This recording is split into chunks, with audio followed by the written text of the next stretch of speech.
ท่ามกลางทุ่งนาวังใหญ่ของหมู่บ้านที่เงียบสงบมีตำนานที่เล่าขานกันมาหลายชั่วอายุคนว่าทุ่งนานี้เป็นที่สถิตของวิญญาณที่ถูกลืมบางคนเชื่อว่าวิญญาณนี้คอยปกป้องชาวนาและให้ผลผลิตที่อุดมสมบูรณ์แต่บางคนก็กลัวว่าหากไม่บูชาให้ถูกต้องวิญญาณนี้จะนำพาหายนะมาสู่หมู่บ้านในคืนเดือนมืดทุ่งนาหลังบ้านของมะลิเงียบสงบเหมือนทุกคืนที่ผ่านมาแต่ในคืนนั้นมีบางสิ่งที่แตกต่างออกไปเมื่อเสียงลึกลับแผ่วเบาดังขึ้นจากทุ่งนาที่มืดมิดมะลิเป็นหญิงสาวผู้รักในธรรมชาติเธอมักจะใช้เวลาอยู่กับต้นไม้และดอกไม้ในสวนของเธอเสมอแต่เสียงนี้ไม่ใช่เสียงของลมพัดผ่านกิ่งไม้หรือเสียงร้องของสัตว์ในยามค่ำคืนมันเป็นเสียงกระซิบที่อ่อนโยนแต่แฝงไปด้วยความน่าขนลุกราวกับว่ามีใครบางคนเรียกชื่อของเธอมะลิหยุดนิ่งและเงี่ยหูฟังเสียงนั้นดังมาอีกครั้งมะลิเสียงกระซิบที่ฟังดูเหมือนเสียงมนุษย์แต่ก็ไม่ใช่ทั้งหมดเสียงนั้นทำให้หัวใจของเธอเต้นแรงแต่ในขณะเดียวกันเธอก็รู้สึกถึงการเชื่อมต่อที่แปลกประหลาดกับทุ่งนาแห่งนี้มันไม่ใช่ความกลัวแต่เป็นความรู้สึกที่ยากจะอธิบายความรู้สึกที่เธอเคยรู้สึกมาก่อนแล้วแต่จำไม่ได้ว่าเมื่อไหร่ทุ่งนาที่กว้างใหญ่ทอดยาวไปจนสุดสายตาแสงจันทร์สาดส่องผ่านกลุ่มเมฆเป็นครั้งคราวทำให้เห็นเงาของต้นข้าวที่ไหวตามแรงลมมะลิตัดสินใจว่าเธอจะต้องหาคำตอบว่าเสียงนั้นมาจากไหนและเป็นใครที่เรียกชื่อของเธอด้วยความตั้งใจเธอเปิดประตูบ้านและเดินออกไปสู่ทุ่งนาในขณะที่เธอก้าวเข้าไปใกล้เสียงนั้นก็ชัดเจนขึ้นแต่กลับกลายเป็นเสียงที่ฟังดูอบอุ่นเหมือนเสียงของผู้ที่เธอเคยรู้จักมาก่อนมะลิรู้สึกว่าทุกย่างก้าวของเธอถูกนำทางโดยบางสิ่งที่เธอไม่สามารถอธิบายได้เมื่อมะลิเดินเข้าไปลึกในทุ่งนาความรู้สึกที่คลุมเครือนั้นก็เริ่มชัดเจนขึ้นเธอรู้สึกได้ถึงการมีอยู่ของวิญญาณบางอย่างวิญญาณที่ไม่ได้เป็นเพียงแค่เงาในคืนแต่เป็นสิ่งที่ยังคงอยู่ที่นี่เพื่อรอการพบเจอของเธอเสียงกระซิบนั้นยังคงดังมาเป็นระยะและทุกครั้งที่มันดังขึ้นมันก็ทำให้มะลิรู้สึกถึงความผูกพันที่ลึกซึ้งกับทุ่งนาแห่งนี้ราวกับว่าเธอกำลังกลับไปยังที่ที่เธอเคยอยู่มาก่อนแล้วเส้นทางที่มืดมนถูกนำพาด้วยแสงแห่งความหวังและความอยากรู้ของมะลิเธอต้องการรู้ความจริงเกี่ยวกับเสียงเรียกนี้และทำไมเธอถึงรู้สึกถึงการเชื่อมต่อนี้อย่างลึกลับหลังจากที่มะลิเดินลึกเข้าไปในทุ่งนาเสียงกระซิบลึกลับยังคงนำทางเธอไปจนกระทั่งเธอหยุดนิ่งเมื่อเห็นเงาร่างหนึ่งที่ค่อยๆปรากฏขึ้นในความมืดเงานั้นเป็นร่างของหญิงสาวที่สวยสง่าแต่เธอกลับมีแววตาที่เศร้าโศกยิ่งนักผิวของเธอขาวซีดเหมือนเงาในยามค่ำคืนแต่ยังคงมีความงามอันเงียบสงบที่สะท้อนถึงอดีตที่ล่วงเลยมาแล้วมะลิรู้สึกได้ทันทีว่านี่คือวิญญาณที่เธอถูกนำพามาพบหญิงสาวคนนั้นยืนอยู่ท่ามกลางต้นข้าวที่ไหวตามแรงลมเธอจ้องมองมาที่มะลิด้วยแววตาที่เต็มไปด้วยความเศร้าแต่นั่นไม่ใช่ความเศร้าแบบทั่วไปมันเป็นความเศร้าที่ลึกซึ้งราวกับว่าหญิงสาวผู้นี้ต้องแบกรับภาระบางอย่างที่หนักอึ้งเอาไว้ข้าเคยเป็นชาวนาผู้ดูแลทุ่งนาแห่งนี้ตลอดชีวิตเสียงของวิญญาณหญิงสาวดังขึ้นอ่อนโยนแต่แฝงด้วยความทุกข์ทรมานข้าอุทิศตนให้กับทุ่งนาแห่งนี้ตั้งแต่เช้าจัดค่ำข้าดูแลทุกต้นข้าวด้วยความรักและความภาคภูมิใจทุ่งนาแห่งนี้คือชีวิตของข้ามะลิรู้สึกได้ถึงความจริงใจในคำพูดของวิญญาณเธอรู้สึกสงสารและเข้าใจถึงความผูกพันที่หญิงสาวมีต่อทุ่งนาแห่งนี้แล้วทำไมท่านถึงยังอยู่ที่นี่มะลิถามด้วยเสียงที่อ่อนโยนทำไมท่านถึงไม่ไปสู่สุคติวิญญาณหญิงสาวเงียบลงครู่หนึ่งก่อนจะตอบด้วยเสียงที่เต็มไปด้วยความเจ็บปวดเมื่อข้าเสียชีวิตข้าคิดว่าข้าจะได้ไปสู่ที่สงบแต่จิตวิญญาณของข้ากลับถูกดึงรั้งไว้ที่นี่ข้าไม่สามารถจากไปได้เพราะทุ่งนาแห่งนี้ยังต้องการการดูแลข้าไม่อาจทิ้งมันไว้โดยปราศจากการปกป้องมะลิรู้สึกถึงภาระหนักอึ้งที่หญิงสาวผู้นี้แบกรับวิญญาณนั้นไม่ได้เลือกที่จะอยู่ต่อแต่มันคือหน้าที่ที่เธอไม่อาจละทิ้งได้เธอกลายเป็นผู้ปกป้องทุ่งนาแห่งนี้เฝ้ามองและดูแลมันตลอดกาลแม้จะไม่มีชีวิตอีกต่อไปข้าต้องการให้ทุ่งนาแห่งนี้ยังคงงอกงามต่อไปแม้ข้าจะไม่มีวันได้เห็นมันเติบโตอีกวิญญาณกล่าวด้วยแววตาที่เต็มไปด้วยความหวังมะลิเริ่มเข้าใจว่าภารกิจของเธออาจจะไม่ใช่เพียงแค่ค้นหาความจริงแต่เป็นการช่วยเหลือวิญญาณโบราณนี้ให้ได้รับการปลดปล่อยจากพันธนาการที่ไม่สิ้นสุดเมื่อความเงียบสงัดของทุ่งนาเข้าปกคลุมมะลิและวิญญาณหญิงสาวยังคงอยู่ด้วยกันกลางแสงจันทร์วิญญาณเริ่มเล่าเรื่องราวที่เก็บซ่อนไว้ลึกในใจมานานช่วงเวลานั้นดูเหมือนจะหยุดนิ่งไปเพียงเพื่อให้คำพูดของเธอได้รับการฟังทุ่งนาแห่งนี้มีความลับที่ซ่อนอยู่วิญญาณพูดด้วยเสียงที่แผ่วเบาและเต็มไปด้วยความเศร้ามันเป็นความลับที่เกี่ยวข้องกับครอบครัวของท่านเองมะลิรู้สึกถึงความตกใจและความสับสนในใจของเธอความลับเกี่ยวกับครอบครัวของฉันเธอถามอย่างไม่แน่ใจความคิดของเธอหวนกลับไปยังบรรพบุรุษของเธอแต่เธอไม่ค่อยมีข้อมูลเกี่ยวกับอดีตของพวกเขาเท่าไหร่นักวิญญาณเริ่มเล่าเรื่องราวของอดีตที่เกี่ยวข้องกับครอบครัวมะลิเธอบอกว่าในอดีตครอบครัวของมะลิเป็นเจ้าของทุ่งนาแห่งนี้และมีเหตุการณ์ที่เกิดขึ้นซึ่งส่งผลให้เกิดความขัดแย้งและความไม่ยุติธรรมความขัดแย้งนี้ได้ทำให้วิญญาณหญิงสาว ต้องรับผิดชอบต่อการปกป้องทุ่งนาโดยไม่ได้รับการปลดปล่อยท่านบรรพบุรุษของท่านเคยทำผิดพลาดใหญ่หลวงวิญญาณกล่าวพวกเขาทำให้เกิดความเสียหายต่อทุ่งนาและความผิดพลาดนี้ยังไม่ได้รับการแก้ไขวิญญาณของข้าได้รับภาระในการปกป้องทุ่งนาเพื่อรอคอยการแก้ไขที่เหมาะสมมะลิรู้สึกถึงความรับผิดชอบที่หนักหน่วงฉันจะช่วยแก้ไขความผิดพลาดนี้แต่ฉันต้องทำอย่างไรเธอถามวิญญาณมองมาที่มะลิด้วยแววตาที่หวังว่าเธอจะเข้าใจข้าไม่สามารถบอกท่านได้ทั้งหมดในตอนนี้แต่ท่านต้องทำตามคำแนะนำที่ข้าจะให้ท่านสิ่งที่ท่านต้องทำคือค้นหาหลักฐานในที่ที่ซ่อนอยู่ซึ่งจะช่วยให้ท่านเข้าใจความผิดพลาดที่เกิดขึ้นและวิธีแก้ไขมันวิญญาณหญิงสาวได้ขอให้มะลิรักษาสัญญาที่จะไม่เปิดเผยเรื่องราวนี้กับใครความลับของทุ่งนาและความผิดพลาดในอดีตจะต้องเป็นเพียงสิ่งที่มะลิเพียงผู้เดียวที่รู้เท่านั้นการรักษาสัญญานี้จะเป็นการปกป้องไม่ให้เรื่องราวนี้แพร่ออกไปซึ่งจะทำให้วิญญาณสามารถพักผ่อนอย่างสงบได้ในที่สุดข้าจะรักษาสัญญาและช่วยท่านให้ได้มะลิกล่าวด้วยความมุ่งมั่นฉันจะค้นหาหลักฐานและทำทุกอย่างที่สามารถทำได้เพื่อแก้ไขความผิดพลาด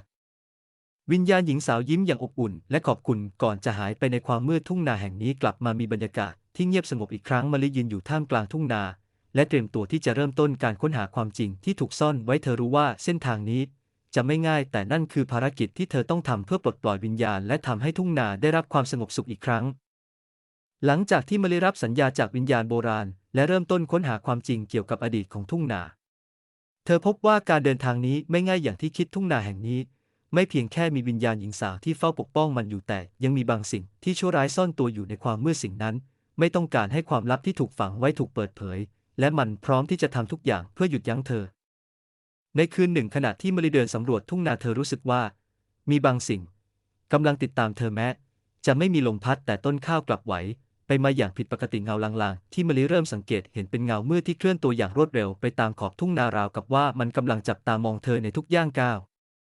มะลิเริ่มรู้สึกถึงความไม่ปลอดภัยหัวใจของเธอเต้นแรงขึ้นทุกครั้งที่เงานั้นปรากฏเธอรู้ว่ามีบางสิ่งบางอย่างกำลังข่มขู่และพยายามขัดขวางการค้นหาความจริงของเธอเสียงกระซิบที่เคยนำทางเธอมาก่อนกลับกลายเป็นเสียงที่อึดอัดและชวนให้รู้สึกหวาดกลัวเมื่อมะลิก้าวเข้าไปในทุ่งนาที่มืดมิดเงานั้นกลับปรากฏตัวใกล้เข้ามามันไม่มีรูปร่างที่ชัดเจนเป็นเพียงเงาดำที่เคลื่อนไหวอย่างรวดเร็วแต่ทุกครั้งที่มะลิพยายามหันไปมองมันก็หายไปในพริบตาเธอเริ่มสงสัยว่าสิ่งที่เธอเห็นเป็นเพียงภาพหลอนหรือไม่แต่ความรู้สึกหนักอึ้งที่ถาโถมเข้ามาทำให้เธอรู้ว่านี่ไม่ใช่แค่จินตนาการในคืนหนึ่งเมื่อมะลิเดินลึกเข้าไปในทุ่งนาอีกครั้งเงานั้นกลับปรากฏตัวชัดเจนขึ้นมันไม่ได้หายไปอย่างที่เคยแต่กลับเข้ามาใกล้จนเธอสัมผัสได้ถึงความเย็นเยือกที่แผ่ซ่านออกมาจากเงานั้นมะลิพยายามตั้งสติและเผชิญหน้ากับมันแม้จะรู้สึกถึงความกลัวที่กัดกินหัวใจ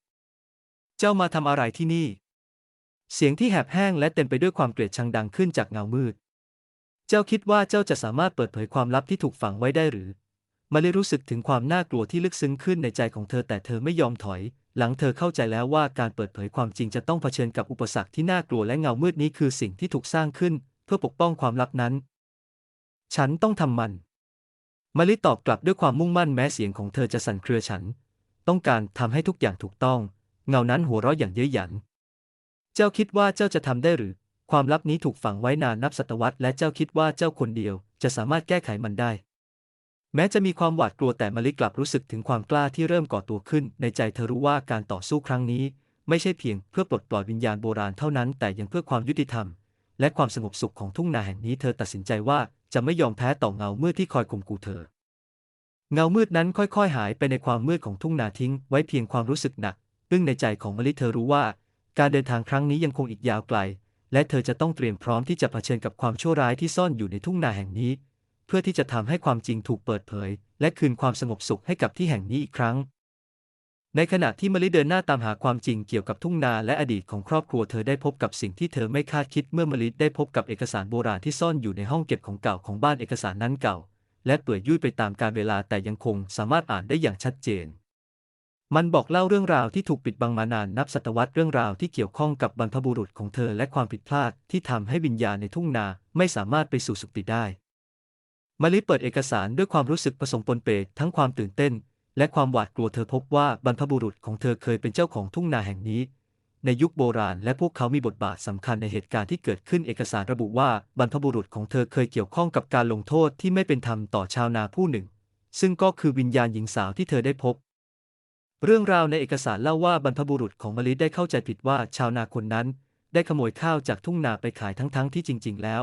ชาวนาคนนั้นเป็นเพียงผู้ดูแลทุ่งนาอย่างซื่อสัตย์แต่เนื่องจากความเข้าใจผิดและการไม่ยอมฟังเหตุผลชาวนาคนนั้นจึงถูกลงโทษอย่างรุนแรงและสุดท้ายเสียชีวิตด้วยความเจ็บปวดและความอาฆาตวิญญาณของเธอไม่สามารถไปสู่สุคติได้จึงต้องอยู่เพื่อปกป้องทุ่งนาแห่งนี้ด้วยความเศร้าโศกและความคับแค้นใจ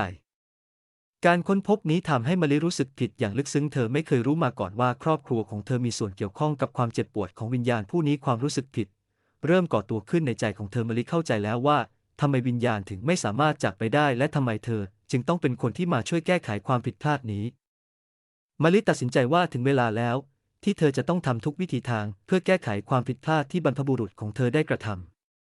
เธอตระหนักว่าความรับผิดชอบนี้ไม่ได้เป็นเพียงภารกิจส่วนตัวของเธอแต่เป็นการคืนความยุติธรรมให้กับวิญญาณที่ถูกทำร้ายเธอเริ่มวางแผนที่จะทำพิธีขอขมาต่อวิญญาณหญิงสาวและคืนความเป็นธรรมให้กับเธอมะลิรู้ว่าการกระทำของเธออาจไม่สามารถเปลี่ยนแปลงอดีตได้แต่เธอหวังว่ามันจะสามารถปลดปล่อยวิญญาณจากพันธนาการของความเจ็บปวดและทำให้เธอได้ไปสู่สุคติในขณะที่มะลิเตรียมตัวทำพิธีเธอรู้สึกถึงความกลัวและความกดดันที่ทับถมเข้ามาแต่เธอก็ยังคงยืนหยัดในความตั้งใจของเธอมะลิรู้ว่าการเดินทางครั้งนี้จะเป็นการเผชิญหน้ากับอดีตที่เธอไม่เคยรู้จักมาก่อนและเธอต้องเตรียมใจที่จะรับมือกับความท้าทายที่ยากลำบากที่สุดในการคืนความสงบสุขให้กับทุ่งนาและวิญญาณที่ถูกลืมเลือนหลังจากที่มะลิได้ค้นพบความจริงที่ถูกซ่อนอยู่ในเอกสารโบราณและได้รับรู้ถึงความผิดพลาดที่บรรพบุรุษของเธอได้กระทำเธอได้ตัดสินใจที่จะช่วยปลดปล่อยวิญญาณหญิงสาวที่ถูกกักขังอยู่ในทุ่งนาวิญญาณได้บอกเล่าให้มะลิทราบถึงพิธีกรรมโบราณที่สามารถปลดปล่อยเธอให้ไปสู่สุคติได้พิธีกรรมนี้ไม่ใช่เรื่องง่ายมะลิต้องทำในคืนที่ดวงจันทร์เต็มดวงซึ่งเป็นช่วงเวลาที่พลังของธรรมชาติแข็งแกร่งที่สุดและยังต้องใช้วัตถุที่มีความสำคัญทางประวัติศาสตร์ที่เกี่ยวข้องกับทุ่งนาและวิญญาณนั้นวัตถุเหล่านี้รวมถึงเครื่องมือที่ชาวนาเคยใช้ในทุ่งนาและสิ่งของส่วนตัวที่เคยเป็นของวิญญาณหญิงสาวในสมัยที่เธอยังมีชีวิตอยู่มะลิรู้ว่าพิธีกรรมนี้มีความสำคัญและต้องทำด้วยความระมัดระวังเธอได้เตรียมตัวและรวบรวมวัตถุที่จำเป็นจากห้องเก็บของเก่าโดยได้รับคำแนะนำจากวิญญาณหญิงสาวทุกสิ่งทุกอย่างดูเหมือนจะพร้อมสำหรับการเริ่มพิธีกรรมเมื่อคืนที่ดวงจันทร์เต็มดวงมาถึงมะลิเดินทางไปยังจุดกลางของทุ่งนาเธอวางวัตถุที่มีความสำคัญในตำแหน่งที่ถูกต้องตามที่วิญญาณบอกและเริ่มต้นการสวดมนต์ที่สืบทอดมาจากบรรพบุรุษเสียงสวดมนต์ของเธอผสมผสานกับเสียงลมที่พัดผ่านต้นข้าวทำให้บรรยากาศรอบตัวเธอเต็มไปด้วยความขลังและความเงียบสงบแต่ขณะที่พิธีกรรมดำเนินไปเงาลางที่เคยติดตามเธอก็ปรากฏตัวขึ้นอีกครั้งคราวนี้เงานั้นดูน่ากลัวยิ่งกว่าเดิมมันเคลื่อนไหวอย่างรวดเร็วและอบล้อมมะลิเหมือนกำลังจะขัดขวางพิธีกรรมของเธอเงาลางนั้นเริ่มสร้างความวุ่นวายราวกับว่ามันพยายามจะหยุดยั้งเธอไม่ให้ปลดปล่อยวิญญาณมะลิรู้สึกถึงความหวาดกลัวที่ทวีความรุนแรงขึ้นในใจแต่เธอไม่ยอมให้ความกลัวครอบงำการต่อสู้กับเงามืดนี้ไม่ใช่เรื่องง่ายมันพยายามทำลายวัตถุที่ใช้ในพิธีและรบกวนสมาธิของเธอแต่มะลิยังคงยืนหยัดและสวดมนต์ต่อไปด้วยความมุ่งมั่นเธอจำคำพูดของวิญญาณหญิงสาวที่เคยบอกไว้ว่าจงยืนหยัดต่อความกลัวและทำในสิ่งที่ถูกต้องมะลิรู้ว่าหากเธอหยุดหรือแสดงความหวาดกลัวเงาลางนี้จะมีอำนาจมากขึ้นและพิธีกรรมจะล้มเหลววัดในช่วงเวลาที่เงานั้นใกล้เข้ามาและพยายามขัดขวางเธออย่างเต็มที่มะลิกลับยิ่งทุ่มเทความเชื่อมั่นในพิธีกรรม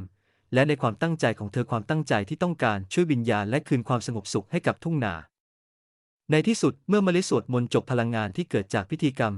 เริ่มแผ่กระจายออกไปเงาลางที่คอยขัดขวางกลับเริ่มอ่อนแอลงและถอยหายไปในความมืดมะลิรู้สึกถึงความเย็นเยือกที่เคยอบล้อมเธอค่อยๆหายไปทิ้งไว้เพียงความเงียบสงบและแสงจันทร์ที่ส่องสว่างไปทั่วทุ่งนาวิญญาณหญิงสาวปรากฏตัวอีกครั้งคราวนี้เธอยิ้มอย่างอบอุ่นและเต็มไปด้วยความขอบคุณขอบคุณท่านมากที่ช่วยข้าสามารถจากไปได้อย่างสงบแล้ววิญญาณกล่าวก่อนที่จะค่อยๆจางหายไปในแสงจันทร์มะลิรู้สึกถึงความโล่งใจและความสุขที่เกิดขึ้นในใจของเธอพิธีกรรมแห่งการปลดปล่อยสำเร็จแล้วมะลิไม่เพียงแค่ช่วยปลดปล่อยวิญญาณแต่ยังคืนความสงบสุขให้กับทุ่งนาและสืบทอดความยุติธรรมให้กับอดีตที่ถูกลืมเลือนไปนานหลังจากที่มะลิได้ทำพิธีกรรมเพื่อปลดปล่อยวิญญาณหญิงสาวได้สำเร็จเธอคิดว่าทุกอย่างคงจะจบลงแล้วแต่เธอคิดผิดเงาลางที่เคยขัดขวางพิธีกรรมยังไม่หายไปมันกลับปรากฏตัวขึ้นอีกครั้งคราวนี้แข็งแกร่งและดุดันยิ่งกว่าเดิมมะลิรู้สึกได้ว่าการเผชิญหน้าครั้งสุดท้ายนี้จะเป็นการต่อสู้ที่สำคัญที่สุดวิญญาณหญิงสาวที่เพิ่งได้รับการปลดปล่อยกลับมาเคียงข้างมะลิอีกครั้งแม้ว่าเธอจะมีพลังอ่อนลงหลังจากที่พิธีกรรมสำเร็จแต่เธอรู้ว่าการต่อสู้ครั้งนี้จำเป็นต้องร่วมมือกับมะลิทั้งสอง ต้องเผชิญหน้ากับเงาลางที่พยายามทำลายความสงบสุขของทุ่งนาและนำความมืดเข้าครอบงำการต่อสู้ครั้งนี้ไม่ใช่เพียงแค่การเอาชีวิตรอดแต่มันคือการทดสอบความเชื่อมั่นและความเสียสละมะลิเริ่มตระหนักว่าความแข็งแกร่งเพียงอย่างเดียวไม่เพียงพอที่จะเอาชนะเงามืดนี้ได้ความมุ่งมั่นและหัวใจที่บริสุทธิ์คือสิ่งที่เธอต้องใช้ในการต่อสู้ครั้งนี้ในขณะที่เงาลางเข้ามาใกล้มะลิและวิญญาณหญิงสาวต้องประสานใจกันพวกเธอรู้ว่าการเผชิญหน้ากับความมืดนั้นจำเป็นต้องใช้ความเชื่อมั่นในตัวเองและในกันและกันการต่อสู้เริ่มขึ้นอย่างรุนแรงเงาลางใช้พลังมืดที่มันสะสมมาเพื่อโจมตีพวกเธอแต่มะลิและวิญญาณใช้พลังใจที่บริสุทธิ์และความตั้งใจที่จะปกป้องทุ่งนาในการตอบโต้ทุกครั้งที่เงาลางโจมตีมะลิจะรู้สึกถึงความกลัวและความอ่อนแอแต่เธอก็ใช้ความมุ่งมั่นในการต่อสู้ต่อไปวิญญาณหญิงสาวเสริมกำลังใจและเตือนมะลิว่าความมืดไม่สามารถอยู่เหนือแสงสว่างได้จงเชื่อมั่นในหัวใจของเจ้า